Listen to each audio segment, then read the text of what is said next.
remember looking at Famous Monsters and looking at the photos of Jack Pierce doing Wolfman's makeup. And it was those in-between makeup stages where you see the lines on his face, and he's, there laying the hair and singeing the ends. And I was like, wow, that's so cool. I mean, who would not want to make monsters for a job?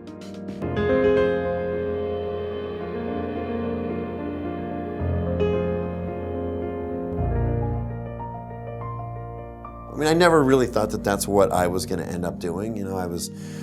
I studied pre-med in college and had interned at a bunch of hospitals around Pittsburgh, and I was kind of sort of on the fast track to be a doctor. And it was my friendship with George Romero that all of a sudden one day I went to lunch to visit him, and he said, "Hey, we got a green light. We're going to do Day of the Dead. Do you want a job?" And it was just like that. Went to my folks and said, "I'm going to take a semester off of school, and I'm going to go work on this movie, and then I'm going to come back and I'll finish. And it's a done deal, but I can't not do this. At least if I do this one movie, I'll say that I got it out of my system." I always looked at it as a hobby, which is probably why there's still so much of me that is a fan. I'm sort of a purist, so I watch, The Exorcist again recently, and just I'm astounded at the depth of that film. You stare at Linda Blair in that prosthetic, and you never once go, "Oh yeah, she's wearing makeup." It absorbs you, and it pulls you in. And to me, a good special effect is one where you can't figure out how they did it. The perfect example would be Aliens. You watch Aliens, Jim Cameron used every single trick in the book to make that movie.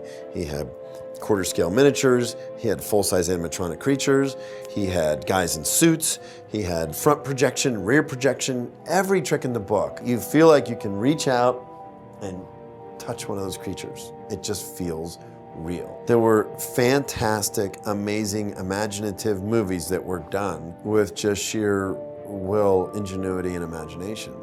And as far as I'm concerned, that inspires me.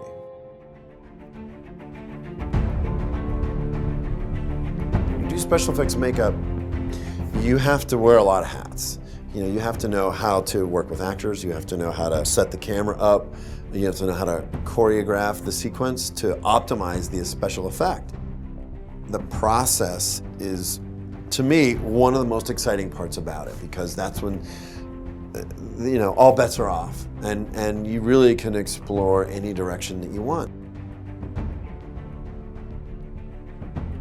I would say I feel satisfied when people appreciate the level of expertise that we bring to a project. The Walking Dead was a show that we not only designed all the zombie makeups and we designed all those characters, but I also was the second unit director and a consulting producer on the show. So, I was kind of the on-set zombie expert. And I was able to take everything that I had learned from every other zombie project that I'd done with George Romero and Planet Terror with Robert Rodriguez and Joe Dante and all these people that I'd worked with. And when you're working on a movie, you're like, man, next time I got an idea. Next time we're going to try this. So Walking Dead was the culmination of a lot of years of experience, and I'm so proud of that project that I don't even know how to react. It's really strange. When I watch that show, I feel like part of me is there, and that is a fantastic feeling.